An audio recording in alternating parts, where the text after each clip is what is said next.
왜 하라고 하실까요? 기도 왜 하라고 하실까요? 여러분, 기도 왜 하라고 하십니까? 그리스도인의 생명력과 능력이 기도에서 나오기 때문입니다. 기도하는 그리스도인이 살아있는 그리스도인이고 기도하는 그리스도인이 능력 있는 그리스도인입니다. 기도의 사람이 되기 원하면서도 기도에 많은 시간을 투자하지 못하는 이유가 무엇입니까? 그것은 기도의 힘을 경험하지 못했기 때문입니다.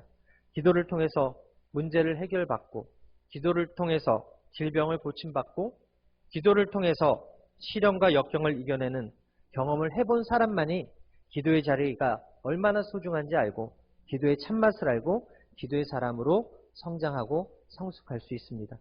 기도는 사랑하는 주님과 대화하는 것입니다. 모세는 유일하게 하나님을 대면해서 본 사람이었고요. 하나님과 대화하기 위해 시내산에서 40일간을 머물렀던 사람입니다. 출애굽기 33장 11절은 이렇게 기록하고 있는데 우리 한 목소리로 봉독합니다. 시작.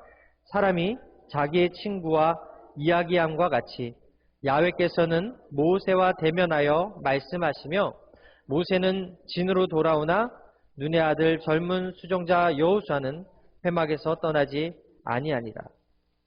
오늘 모세를 통해서 우리가 왜 기도해야 하는가 그 이유를 말씀을 통해서 함께 알아가길 원합니다. 첫 번째, 기도를 왜 해야 됩니까? 문제 해결의 열쇠이기 때문입니다. 따라하겠습니다. 문제 해결의 열쇠는 기도에 있습니다. 신앙생활 하면서도 또 성경을 읽을 때마다 깨닫게 되는 것은 신앙생활의 대부분이 영적 전쟁이라는 것입니다. 영적 전쟁이 무엇입니까? 영적인 세력이 영적인 목적으로 싸우는 전쟁입니다. 그렇기 때문에 사실 사람과 싸운다고 해도 사람과 사람 가운데 갈등이 있다고 해도 그것은 영적으로 보면 그 뒤에 악한 배후가 있다는 거예요. 영적인 세력이 있다는 거예요. 어떤 영적인 악한 세력이 하나님의 사람을 공격한다면 그 이유는 한 가지밖에 없어요. 무엇입니까? 하나님의 사람이 기쁨을 잃어버리고 하나님의 사람이 행복하지 못하도록 그 마음이 갈라지고 그 마음이 피폐해지고 하나님이 보시기에 좋았더라는 하나님의 형상을 잃어버리게 하고 그래서 이 땅 가운데 살 소망을 갖지 않게 하는 것. 그것이 배후에서 조종하는 악한 영의 목적이라는 것이죠. 그 한 가지 목적을 가지고 영적 전쟁을 일으킨다는 거예요. 그래서 여러분 기도의 자리가 힘든 이유는 마귀의 공격이 있기 때문에 그래요. 신앙생활이 힘든 이유는 마귀가 공격하고 있기 때문에 그래요.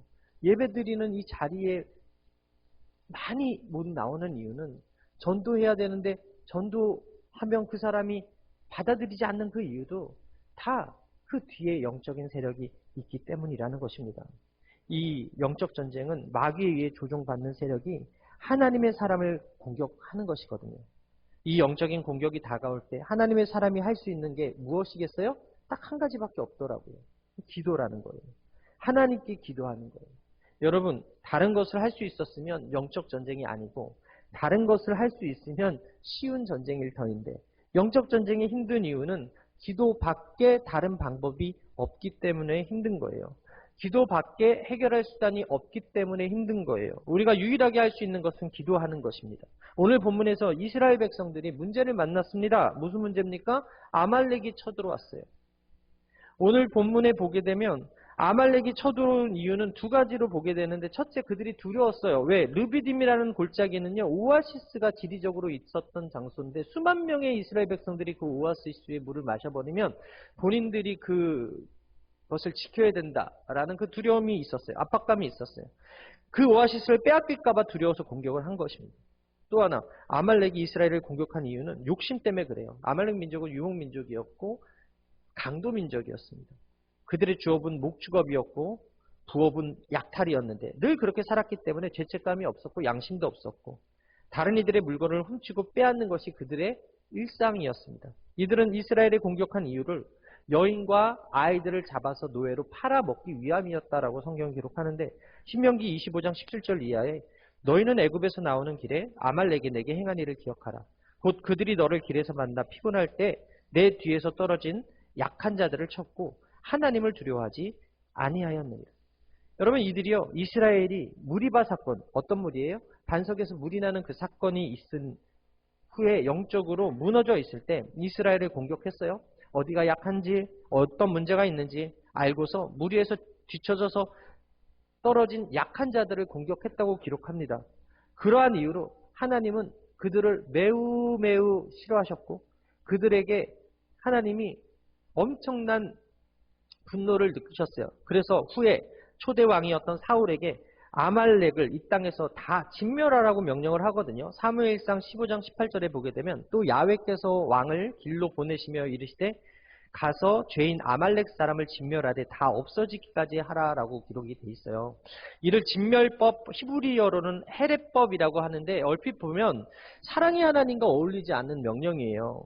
하나님은 아말렉에게 헤레법을 적용해서 다 죽여라, 진멸해라 라고 이야기하시는 거예요. 단호하게 끊어내지 않으면 또다시 그들이 쳐들어와서 이스라엘 백성들의 약한 부분을 공격하고 그들의 심령을 무너뜨릴 것을 아셨기 때문에 그래요. 이런 상황에서 모세가 산으로 올라갔어요. 왜 올라갔습니까? 기도하러 올라갔어요. 여호수아는 군대를 이끌고 전장으로 나갔습니다. 그때 모세의 손이 올라가면 여호수아의 군대가 이기고 모세의 손이 내려가면 여호수아의 군대가 졌어요. 그것을 곁에서 본 아론과 훌이 올라가면 이기고 내려가면 지니까 안 되겠다 싶어서 양손을 붙들고 어떻게 해요? 같이 기도했어요. 그랬더니 결국 어떻게 됩니까? 여호수아 군대가 아말렉 군대를 무찌르게 되더라는 거예요. 기도하는 그 손에는 지팡이가 들려 있었거든요. 출애굽기 17장 9절에 함께 읽을까요? 시작. 모세가 여호수아에게 이르되 우리를 위하여 사람들을 택하여 나가서 아말렉과 싸우라. 내일 내가 하나님의 지팡이를 손에 잡고 산 꼭대기에 서리라. 여러분 이 지팡이 어떤 지팡이입니까? 홍해를 가른 지팡이고 이 지팡이가 어떤 지팡이입니까? 반석에서 물을 낸 지팡이입니다. 이 지팡이를 통해서 오늘 또 기도의 승리를 맛보고 있는 거예요. 하나님의 능력이 임하는 도구가 모세의 지팡이였거든요.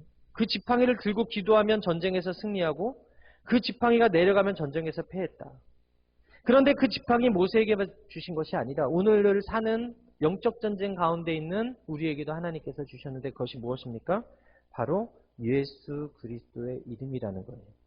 하나님의 백성인 우리들이 예수 그리스도의 이름으로 간구하고 하나님의 백성된 우리들이 예수 그리스도의 이름으로 부르짖고 명령하면 하나님이 들으신다는 거예요. 모세에게는 지팡이였지만 오늘 우리에게는 예수 그리스도가 있고 모세에게는 지팡이였지만 오늘 우리에게는 예수 그리스도의 이름을 주셨다. 요한복음 16장 23절에 내가 진실로 진실로 너에게 이르노니 너희가 무엇이든지 아버지께 구하는 것을 내 이름으로 주시리라 라고 말씀하고 있고요. 요한복음 14장 14절에 내 이름으로 무엇이든지 내게 구하면 내가 행하리라. 여러분 모세는 홍해를 가는 경험이 있었습니다. 르비딘 골짜기에서 아말렉과의 싸움을 연결해준 중요한 상징물이 바로 이 지팡이였어요. 상황과 대상은 달랐지만 똑같은 영적 전쟁 가운데 있었어요. 모세는 홍해 앞에서 이렇게 담대히 외쳤죠. 출애굽기 14장 13절 함께 읽겠습니다. 시작. 모세가 백성에게 이르되 너희는 두려워하지 말고 가만히 서서 야훼께서 오늘 너희를 위하여 행하시는 구원을 보라. 너희가 오늘 본 애굽 사람을 영원히 다시 보지 아니하리라. 야훼께서 너희를 위하여 싸우시리니 너희는 가만히 있을지리라. 여러분 따라하겠어요. 여호와께서 나를 위하여 싸우신다. 하나님이 나를 위해서 싸우시게 하는 게 영적 전쟁의 핵심이에요. 내가 직접 그 영적 배후를 상대할 수가 없어요. 하나님이 대신 싸우게 하는 것이 영적 전쟁의 핵심인데 이 모세는 아말렉과의 이 보이는 전쟁이 영적 전쟁이라는 것을 알아서 직접 싸우러 가지 아니하고 하나님의 지팡이를 들고서 올라갔다라는 거예요. 산으로. 그래서 기도했다라는 거예요. 여러분 영적 전쟁은 둘만의 싸움이 아닙니다. 하나님과 나와 마귀라는 그 세력의 3자 간의 싸움이에요. 이 삼각형에서 보게 되면 마귀는 절대로 하나님을 공격할 수가 없어요. 그래서 하나님이 사랑하는 나를 공격하는 거예요. 우리를 공격하는 거예요. 이럴 때 내가 할 수 있는 게 무엇이에요? 바로 하나님께 아뢰는 거예요. 누구 이름으로? 예수 그리스도의 이름으로. 기도할 때 하나님이 싸우시고 하나님이 일하시고 하나님이 해결해 주신다. 그럼 누가 나를 괴롭힙니까? 하나님께 기도합시다. 누가 나를 힘들게 합니까? 예수 그리스도의 이름으로 부르짖으십시오. 상황이 어렵습니까? 그 배후에 나를 무너뜨리고 내 마음을 무너뜨리고 나를 너무 힘들게 하고 우울하게 하는 그런 악한 영의 공격이 있다면 내 힘으로 어쩔 수 없으니 하나님께 나와 기도하면 하나님이 들으시고 하나님이 대신 우리를 위해 싸워주신다라는 것입니다. 여러분 마가복음 16장 17절에 믿는 자들에게 이런 표적이 따르리니 곧 그들이 내 이름으로 귀신을 쫓아내며 새 방언을 말하며 뱀을 집어 올리며 무슨 독을 마실지라도 해를 받지 아니하며 병든 사람에게 손을 얹은즉 나으리라 하시더라. 누구 이름으로? 예수 그리스도의 이름으로 귀신을 쫓아내고 새 방언을 말하고 뱀을 집어 올리고 무슨 독을 마실지라도 해를 입지 아니하고 병든 사람에게 예수 그리스도의 이름으로 기도하면 낫겠다. 예수님이 말씀하시더라는 거예요. 우리가 예수 그리스도의 이름으로 기도하면 하나님이 일하십니다. 하나님이 마귀를 진멸하십니다. 내가 마귀를 이길 수는 없지만 내가 하나님께 예수 그리스도의 이름으로 기도할 때 하나님이 대신 싸워주신다는 거예요. 내가 만난 문제를 해결해 주신다는 거예요. 이것이 바로 영적 전쟁의 실체거든요. 성경은 다음과 같이 말합니다. 에베소서 6장 12절에 우리 씨름은 혈과 육을 상대하는 것이 아니요 통치자들과 권세들과 이 어둠의 세상 주관자들과 하늘에 있는 악의 영들을 상대함이라. 베드로전서 5장 7절 함께 읽겠습니다. 시작. 너희 염려를 다 주께 맡기라. 이는 그가 너희를 돌보심이라. 근신하라 깨어라. 너희 대적 마귀가 우는 사자와 같이 두루다니며 삼킬 자를 찾나니 너희는 믿음을 굳건하게 하여 그를 대적하라. 이는 세상에 있는 너희 형제들도 동일한 고난을 당하는 줄 알미라. 마귀의 공격인 줄 알면서도 그냥 기도하지 않는다? 그러면 그대로 당하는 거예요. 그럼 그대로 아말렉의 공격에 기도의 손이 내려갔을 때처럼 지는 거예요. 우리가 영적 승리의 비결을 오늘 알았다면 어떻게 해야 되겠습니까? 기도해야 되겠죠. 예수 그리스도의 이름으로 부르짖어야 되겠죠. 하나님이 일하시게 해야 되겠죠. 우리가 싸울 때 예수 그리스도의 이름으로 싸워야 되고 마귀는 결코 타협의 대상이 아니고 예수 그리스도의 이름으로 명령해서 쫓아내야 될 대상임을 오늘 반드시 기억하시고 여러분 삶이 힘들 때 누군가 나를 괴롭히고 나를 공격할 때 여러분 그 사람을 상대하려고 하지 마시고 하나님 앞에 부르짖어 간구하면 하나님이 대신 이 상황을 해결해 주시고 하나님이 대신 그 사람을 해결해 주심을 믿으시게 되기를 바랍니다. 여러분 영적 전쟁 앞에서 모세가 손을 들면 이스라엘이 이기고 손이 내려오면 그가 졌다는 것은 무엇을 의미합니까? 기도가 제대로 올라가기 시작하면 영적 전쟁은 이기는 것이지만 기도의 손이 내려가기 시작하면 기도가 무너지기 시작하면 삶의 자리에서 기도하지 않으면 그 전쟁은 질 수밖에 없다라는 거예요. 마귀가 우리에게 주는 게 뭐예요? 마귀는 항상 우리에게 우울을 주고 슬픔을 주고 살 소망이 끊어지게 하고 환경을 바라보게 하고 하나님보다 세상이 더 크게 만들고 그래서 어떻게 해요? 항상 하나님을 따라야 되는 하나님의 사람들을 하나님을 신뢰하지 못하게 하는 악한 공격들을 계속 하더라는 것이죠. 80세 노인이 무거운 지팡이를 계속 들기 힘들었을 거예요. 팔이 내려올 수밖에 없을 거예요. 인간적 한계에 다다랐을 때 그 곁에 아론과 훌이 있었습니다. 우리는 공동체 안에서 신앙의 공동체 안에서 서로가 서로에게 영적 전쟁을 위한 기도의 공동체, 기도의 동역자가 되어야 됨을 믿으시게 되길 바랍니다. 어제도 제가 밥을 먹으러 이렇게 나가는데 전화가 왔어요. 그 카리스 공동체의 어떤 자매가 코로나 후유증으로 인해서 연대 세브라스에 갔다고. 그래서 기도해달라고 어머니가 연락이 와서 제가 긴급하게 가서 전화를 하고 기도를 해줬는데 하나님께서 우리 공동체에 우리 교회의 성도들을 줄로 재어서 하나의 구역으로 하나의 교회 공동체로 만들어주신 이유가 무엇입니까? 중보하라는 거예요. 서로를 위해서 기도해 주라는 거예요. 문제를 만났을 때 기도할 힘이 없는 그 사람을 위해서 아론과 훌처럼 붙들어 주라고 권사님을 세우시고 장로님을 세우시고 목사님을 세우시고 우리 성도님을 세우심을 믿으시기 되기를 바랍니다. 세상에서 가장 소중한 사람은 만나서 밥 먹고 수다 떠는 사람이 아니라 만나서 차 마시고 시간 보내는 사람이 아니라 영적 전쟁 가운데서 함께 기도할 수 있는 사람이 소중한 사람이라는 거예요. 그런 사람들이 성도고 그런 공동체가 바로 교회고 그게 가족이고 영적 파트너십이라는 것입니다.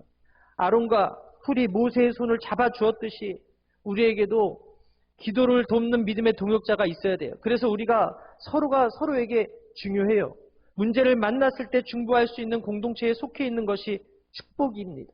마귀는 어떻게든지 그 공동체에 속하지 못하게 하고 교회 공동체에서 떠나게 하고 예배의 공동체에서 떠나게 함으로 그 기도를 받지 못하게 하고 그 힘을 얻지 못하게 하더라는 것이죠. 여러분, 문제를 만났을 때 중보할 수 있는 공동체에 속해 있다면 우리는 복받은 사람임을 믿으시게 되기를 바라고 죽을 때까지 천국 갈 때까지 하나님 나라 갈 때까지 이 예배 공동체에 떠나지 않은 여러분이 되시게 되기를 바랍니다. 누가복음 22장 43절에 천사가 하늘로부터 예수께 나타나 힘을 더하더라라고 말씀하고 있어요. 겟세마네 기도에서 예수님 내일 십자가 지시러 가시는데 너무 마음이 힘든 거예요. 그래서 하나님께 기도했을 때 하나님께서 천사를 보내서 기도를 도우셨다는 것이죠. 여러분, 우리도 아무리 신앙생활을 오래 했었고 아무리 우리가 연륜이 있다고 해도 정말 큰 산 같은 문제가 생기면 혼자서 마음이 무너질 수밖에 없다는 거죠. 그래서 우리가 기도의 공동체 안에 예배 공동체 안에 속해 있는 것이 중요하다는 것이죠. 제가 저희 사모한테 그런 얘기를 했어요. 야, 진짜 여기 오니까 왜 이렇게 두더지같이 이거 그 오락실 가면 여러분 두더지로 이렇게 톡톡 치는 거 있잖아요. 이게 하나 올라오면 이렇게 방망이로 치고 하나 올라오면 방망이로 치는. 근데 도대체 여기 왔더니 두더지가 한 마리가 올라오는 게 아니라 동시다발적으로 올라오는 게 느껴지니까 정말 힘들구나라는 것을 저희가 아내하고 그걸 나눴는데 쉽지 않은 자리에 제가 왔습니다. 여러분 같이 기도 많이 해주시고 저희 가족 위해서 기도 많이 해주시고 우리 교회에도 당면한 여러 가지 어려운 문제가 있는데 우리 함께 기도했으면 좋겠습니다. 이 영적인 두더지가 툭툭툭 올라올 때 예수 그리스도의 지팡이를 들고서 통통통 칠 때 그 두더지가 쏙 들어갈 거 아닙니까? 할렐루야. 한두 마리가 아니면 혼자서 힘드니까 같이 옆에서 또 방망이 붙들고 쳐주면 더 빨리 들어가지 않겠냐라는 것이죠. 할렐루야. 누군가 옆에서 붙잡아주고 힘을 불어넣어주고 함께 쌓아주면 넉넉히 이기게 된다는 거예요. 우리 교회 트레이드 마크가 뭡니까? 주의 이름을 세 번 부르는 주의 삼창, 그리고 통성으로 기도하는 통성기도 아닙니까? 이 기도가 무슨 의미입니까? 하나님께 매달린다는 거예요. 하나님밖에 없다라는 거 아닙니까? 통성기도가 좋은 점이 무엇입니까? 기도의 순간은 정말 서로가 서로에게 기도의 동역자가 된다는 거예요. 여러분 기도해 보셨잖아요. 여기 이 넓은 기도 하는 장소에 혼자 와서 기도하는 것과 함께 뜨겁게 기도하는 것은 차원이 다르지 않겠습니까? 통성기도가 좋은 점은 함께 기도할 때 역사가 일어난다는 거예요. 이는 마치 성경에 나오는 많은 물소리와 같은데 에스겔서 43장 2절에 이렇게 기록합니다. 이스라엘 하나님의 영광이 동편에서부터 오는데 하나님의 음성이 많은 물소리와 같고 땅은 그 영광으로 인하여 빛나니. 여러분 그 속에서 기도하면 힘을 얻습니다. 그렇게 기도하면 전투적으로 기도할 수 있습니다. 통성으로 기도하면 우리가 더욱더 뜨겁게 기도할 수가 있습니다. 여러분 마가의 그 다락방에 120명이 모였다 그랬어요. 혼자서 제자들 12명만 모여 있지 않았어요. 120명의 사람들이 뜨겁게 기도했을 때 성령이 임했어요. 오늘 이 시간 우리가 바람과 같이 불과 생수같이 임하는 성령이 이 가운데 임하기를 원하시면 우리가 통성으로 기도할 때 입술을 열어서 뜨겁게 기도할 때 하나님께서 우리 가운데 임하게 되실 줄 믿습니다. 함께 기도할 수 있는 자리가 있으면 얼마나 감사합니까? 모세가 이 전투의 승리를 기념해서 제단을 쌓아서 예배를 드렸어요. 그 제단의 이름이 뭐예요? 여호와 니시, 야훼 니시였습니다. 이는 야훼는 나의 깃발이라는 의미로 하나님이 나와 함께 하신다. 하나님이 통치하신다. 하나님이 간섭하신다. 곧 승리하게 하신다라는 뜻이 있습니다. 우리 삶의 모든 영역에서 이 기도의 깃발이 올라가야 될 줄 믿습니다. 부부간에, 부모간에, 자녀 문제, 경제 문제, 건강 문제, 직장 문제, 나라 민족 등 우리와 밀접한 모든 영역에 기도의 깃발이 올라갈 때 우리는 승리하게 될 줄 믿습니다. 여러분, 기도를 포기하지 않으면 반드시 승리해요. 내가 기도를 포기하지 않는 한, 내가 기도를 멈추지 않는 한 하나님이 대신 싸워주시고 이 싸움은 하나님께 속한 것이기 때문에 우리의 깃발이 되셔서 승리해 주시겠다, 승리케 해 주시겠다 약속하고 계시더라는 것이죠. 이게 너무 중요하기 때문에 모세에게 이것을 책에 기록하라고 말씀한 거예요. 출애굽기 17장 14절 함께 읽겠습니다. 시작. 야훼께서 모세에게 이르시되 이것을 책에 기록하여 기념하게 하고 여호수아의 귀에 외어 들리라. 내가 아말렉을 없이 하여 천하에서 기억도 못하게 하리라. 여러분, 이후에 선택된 리더십인 여호수아가 아수르와 같이 헤레법이 선언된 가나안 7족속과 싸울 때 그에게 두려움이 있었습니다. 모세는 없죠. 이스라엘 백성들은 말을 안 듣죠. 새로운 리더십이 세워졌는데 리더십이 세워지기 위해서 무엇인가 해야 되겠는데 하나님께서 여호수아에게 뭐라 그래요? 오늘 이 야훼 니시 사건을 기억하라고 말씀하시는 거예요. 모세에게 기록하고 자녀들에게 외워 들리라고 말씀하신 것은 기도할 때 하나님께서 일하신다는 사건, 가나안 땅의 그 7족속 두렵고 큰 민족이지만 너희가 기도할 때 내가 대신 싸워서 그 땅을 너희에게 약속대로 줄 것이다 라고 말씀하고 계시는 거예요. 기도하지 않고서는 문제를 해결할 수 없고 대적을 이길 수 없고 큰일을 감당하지 못한다는 사실을 기억하라는 거예요. 오늘 이 땅에서 신앙인으로 살아가는 것 여러분 쉬운 일이 아닙니다. 다니엘 김 선교사님이 이런 말을 했어요. 내일은 환난이지 평안이 아니다. 다시, 내일은 환난이지 평안이 아니다. 세상이 가면 갈수록 더 힘들어지고 세상이 가면 갈수록 더 악해집니다. 가면 갈수록 더 어려워져요. 갈수록 경제는 어려워질 수밖에 없고요. 이 시대의 사람들은 더 급해지고 악해질 것이고 사랑은 더 식어질 거예요. 왜? 성경에 그렇게 기록되어 있고 지금 여러분들도 느끼지 않습니까? 20년 전에요. 여러분 대한민국에서는요. 전철이나 버스 타면 어르신들을 많이 앉아 계셨고 학생들 서 있었고 양보가 당연한 거였어요. 그런데 지금요. 서울에서 제가 왔지만 서울 사람들이요. 딱 타면 눈 감아버리고 딱 타면 핸드폰에 집중해서 누가 타든 신경 쓰지 않습니다. 정반대가 됐어요. 강도, 즉 제가 20년 전에 느꼈던 믿음의 강도와 지금 이 시대에 믿음을 지키기 위한 믿음의 강도가 달라졌다라는 거예요. 더 악해졌고요. 더 무관심이 심해졌고요. 더 분주해졌고요. 더 어려워지고 힘들어졌다고요. 세상이 악해질수록 우리는 더 기도해야 되고 기도하지 않으면 감당치 못하기에 하나님이 기도의 자리를 마련해 주셨잖아요. 낙심하거나 실망하지 말고 한 가지만 기억했으면 좋겠습니다. 여러분 기도하면 이깁니다. 기도하면 하나님이 대신 싸워주십니다. 예수 그리스도의 이름으로 기도할 때 하나님이 기도하는 우리를 승리케 하여 주실 줄 믿습니다. 두 번째로 왜 기도해야 됩니까? 여러분 성경의 인물들이 모두 기도했어요. 성경의 인물들이 기도했다면 그리고 기도해서 그들이 다 응답받았다면 우리가 기도해야 되지 않겠습니까? 아브라함이 기도했어요. 모세가 기도했어요. 사무엘이 적국의 그 위기 앞에서 미스바로 모여라! 그래서 기도를 시켰어요. 여러분, 그러면 안 되겠지만 불치병에 걸렸다는 선고를 받았다고 생각해 보세요. 그런데 의사가 이 약을 먹으면 하루하루 사실 수 있어요. 근데 이 하루라도 못 먹으면 그 다음날 죽을 수 있어요. 그러면 까먹겠어요? 꾸준히 복용해야 되겠죠. 의사가 날마다 잠자리에 들기 전에 먹어야 된다 그러면 어떻게 깜빡할 수 있겠어요? 목숨이 달린 일인데. 마찬가지로 이런 심정으로 사무엘이 기도하겠다. 그리고 나는 기도를 쉬는 죄를 범치 않겠다라고 이스라엘에게 가르쳤어요. 그랬더니 이스라엘이 어떤 국가적 위기를 만날 때마다 함께 모여서 기도하지 않습니까? 다윗은요. 늘 전쟁에 나갈 때마다 하나님께 물었어요. 여쭈었다고 기록되어 있죠. 항상 기도했다는 것이죠. 구약의 욥기도 그 많은 고난 가운데서 욥의 친구들이 여러 가지 이유로 욥을 공격했을 때 하나님께서 욥의 친구들을 위해서 용서해달라고 욥이 기도하지 않으면 그들에게 징계를 거두지 않겠다고 말씀을 하셨습니다. 또 포로 생활이 시작될 때 예레미야를 통해서 하나님께서 그 땅을 위해서 네가 기도하라고 말씀하셨습니다. 다니엘은 하루 3번씩 왕이 직인이 지킨 줄 알고도 아침, 점심, 저녁으로 예루살렘을 향해서 창문을 열고 기도했습니다.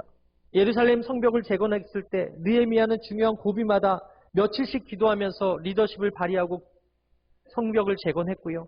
히스기야 왕이 통치하는 그 시대에 오늘 이 대적 아수르가 쳐들어왔어요. 사네립이라는 그 왕이 18만 5천 명의 군사를 데리고 왔을 때 히스기야는 이 민족적 위기 앞에서 이스라엘 백성들과 함께 기도했어요. 하나님이 일하시고 그 밤에 18만 5천 명이 성장이 되었다고 성경은 기록합니다.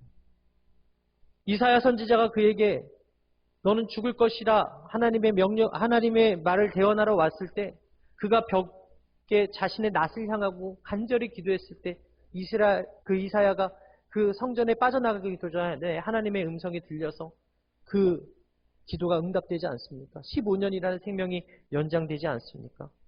예수님의 제자들이 한데에 모여서 약속하신 성령이 오실 때까지 기도했을 때 성령이 임하게 되었고 그로 인해서 그들이 기도함으로 인해서 더욱더 많은 사람들이 모여서 기도하게 되었고 기도하면서 지도자를 선발했고 임명했고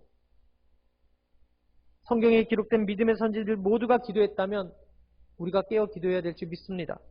우리는 이런 반문을 할 수 있어요. 성경의 인물이니까 그들은 가능했지 우리는 기도한다고 해서 무슨 역사가 있겠어요? 성경의 인물이니까 당연히 기도하니까 응답했겠지 우리가 무슨 힘이 있어요? 근데 엘리야를 가리켜서 성경이 우리와 같은 사람이라고 기록을 해요. 야고보서 5장 17절 이하에 엘리야는 우리와 성정이 같은 사람이로되 그가 비가 오지 않기를 간절히 기도한즉 3년 6개월 동안 땅에 비가 오지 아니하고 다시 기도하니 하늘이 비를 주고 땅이 열매를 맺었다고 이야기합니다. 성정이 같았다는 건 우리와 같은 사람이었다는 거예요.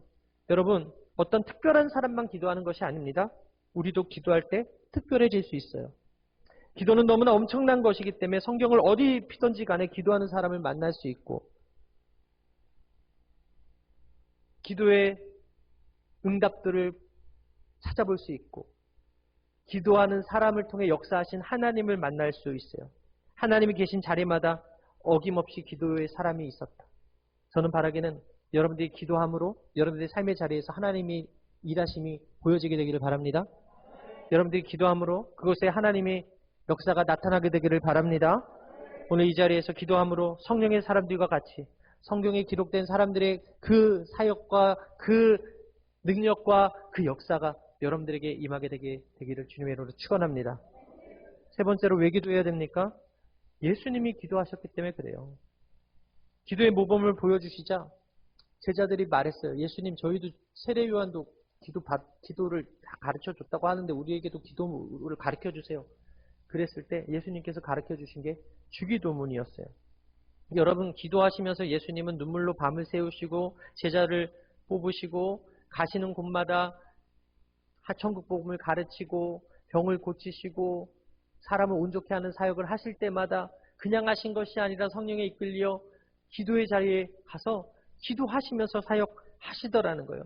위기 앞에서도 기도하셨잖아요. 십자가를 지기 전날 밤에 제자들과 교회를 위해서 기도하셨고 겟세마네 동산에서 몹시 고통스러워하면서 아버지께 간구했습니다. 마태복음 26장 이하에 조금 나아가서 얼굴을 땅에 대고 엎드려 기도하여 이르시되 내 아버지여 만일 할만하시거든 이 잔을 내게서 지나가게 하옵소서. 그러나 나의 원대로 마옵시고 아버지의 원대로 하옵소서.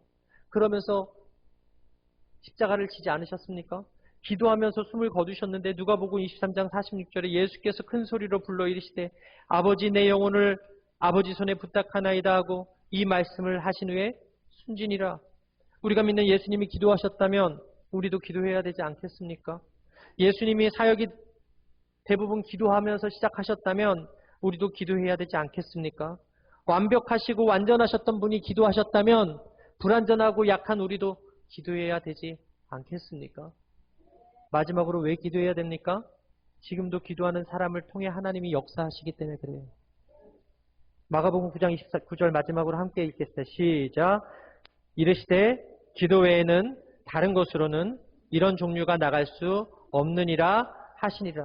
예수님이 가르쳐 주신 오늘 하나님의 역사가 일어나기 위해서는 예수 그리스도의 이름으로 오늘 기도해야 될 때 하나님의 능력과 은혜가 넘쳐남을 믿으시게 되길 바랍니다. 저희 어머니가요, 제가 모태신앙이에요. 저한테 동의도 구하지 아니하고 저를 사무엘과 같이 하나님께 서원해서 주의 종으로 바치셨어요. 예, 저는 우리 아들을 바치지 않았습니다. 아들이 알아서 진로를 기도하면서 정하게 할 건데 저는 동의받지 않고 우리 어머니가 기도를 하셨어요. 그래서 제가 주의 종이 됐습니다. 돌이켜보면 어머니 기도가 있었기 때문에 지금의 제가 있다고 생각을 하고요. 지금 와 있는 것도 어머니 기도 때문이라고 생각을 합니다. 제가 이곳에 부임하기 전에 늘 입버릇처럼 말하고 기도했던 것이 교회가 요람부터 무덤까지 모든 사람들과 함께 해야 된다고 생각을 했어요. 그래서 어린이집도 만들고 그리고 돌봄학교도 하고 그리고 코칭센터도 만들어서 정서적인 문제 있는 분들도 치유하고 그다음에 헬스장 같은 PT샵도 만들어서 육적인 건강도 할 수 있는 것들을 제공해야 하고 그다음에 어르신들 모시는 요양원도 만들고 이런 것이 제 꿈이었어요. 그리고 이런 것들을 하고 싶었어요. 그런데 하나님이 이곳에 보내주셨어요. 제 친구가 있는데 절친입니다. 대학교 때부터 지금까지 연락하고 있는 친구인데 이 친구가 10년 동안 요양원을 운영을 했습니다. 지금도 하고 있고요. 근데 그 당시에 건물 지을 때 10억이라는 빚을 져가지고 지었어요. 4층으로. 제 충북 음성에서. 그리고 지금 충북 음성 그 혁신도시에서 개척을 해가지고 그 교회와 그 요양원을 또 하고 있어요. 10억 플러스 개척 자금 해가지고 한 3, 4억이 들었겠죠? 근데 저는 여기에 한 푼도 안 가져왔어요. 저는 한 푼도 안 들었어요. 근데 요양원을 운영하래요. 교회 담임 목사 하래요. 왜 그럴까요? 하나님이 내가 입버릇처럼 꿈꾸고 기도하는 대로 해주신 거예요. 저는 그렇게 믿어요. 바라기는 이제 제가 또 기도할 거예요. 하나님 우리 교회가 더욱더 부흥해서 100명뿐만 아니라 300명, 1000명 이 횡성 지역에 있는 많은 잃어버린 영혼들, 마음 상한 사람들, 영적으로 무너져 있는 사람들이 다 이곳에 와서 회복되어지는 교회가 되게 해달라고 함께 기도할 거고 우리가 함께 기도하면 하나님의 역사가 이루어질 줄 믿습니다. 기도에 대해서 계속 묵상하고 있는데 또 지난주에 우리 권사님 한 분이 전화가 왔어요. 그분이 간증을 또 하는 거예요. 자기 교회의 어떤 집사님이 뇌혈류 귀형이 생겨가지고 병원에서 긴급하게 수술을 받는데 자기와 어떤 장로님과 그 권사님과 장로님과 그리고 어떤 집사님에게 24시간 기도를 부탁했대요. 그냥 기도가 아니고 24시간 기도. 그래서 24시간 시간을 정해놓고 38에 24잖아요. 8시간씩 8시간씩 장로님과 권사님과 집사님 세 분이서 기도를 했다는 거예요. 그리고 수술 당일날 딱 수술대에 섰는데 그 뇌혈관의 이상 기형 그 혈류가 없어졌다는 거예요. 그래서 MRI를 다시 이상해서 찍었는데 진짜 없어졌다는 거예요. 그러면서 목사님 이런 일이 지금도 일어나는데 목사님 성도들한테 간증하셔도 돼요 라고 얘기해서 제가 여러분들에게 지금 말씀드려요. 무슨 얘기입니까? 기도하면 하나님은 지금도 일하신다는 거예요. 할렐루야. 여의도 순복음 횡성교회 여러분, 지금도 하나님은 기도하는 사람들을 통해서 일하고 계시니까 기도했는데 안 이루어진다고 생각을 하십니까? 때와 시기는 우리에게 주어진 게 없어요. 어떤 방식으로든 하나님은 지금 기도하는 자녀들의 기도를 들으시고 은혜를 베풀어 주고 계세요. 10년 전에 내 기도가 오늘 내가 응답받을 수 있는 거예요. 20년 전의 기도가 오늘 하나님의 역사가 나타날 수 있는 거예요. 그렇기 때문에 인디안들이 기우제를 하지 않습니까? 어떤 기우제예요? 피 올 때까지 기우제를 하는 거예요. 우리도 응답될 때까지 기도의 자리를 소중히 여기고 기도할 때 하나님의 역사가 일어나게 될 줄 믿습니다. 선포하고 축복합니다. 여의도 순복음 횡성교회가 기도함으로 기적의 주인공들이 많이 나오게 될지어다. 간증의 주인공이 많이 나오게 될지어다. 아멘한 자들에게 그렇게 될지어다. 그렇게 살지어다. 믿음대로 될지어다. 우리 함께 찬양하고 기도하겠습니다.